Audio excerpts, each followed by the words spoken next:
Animatrix prime স্টোরিজে আপনারা ইতিপূর্বে শরৎচন্দ্র চট্টোপাধ্যায়ের অনেক গল্প উপন্যাস শুনেছেন।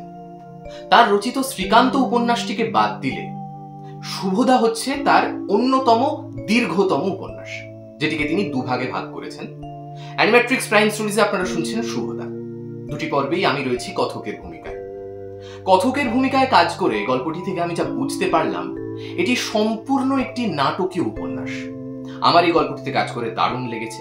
আমি আশা করব আপনাদেরও খুব ভালো লাগবে। আপনারা অবশ্যই সবাই শুনবেন অ্যানিম্যাট্রিক্স প্রাইম স্টোরিজে শুভদা প্রথম পর্ব এবং শুভদা দ্বিতীয় পর্ব। যারা ইতিমধ্যে প্রথম পর্ব শুনে ফেলেছেন তারা অবশ্যই দ্বিতীয় পর্বটি শুনবেন, আর কমেন্টে কিন্তু অবশ্যই আপনাদের মতামত জানাতে ভুলবেন না।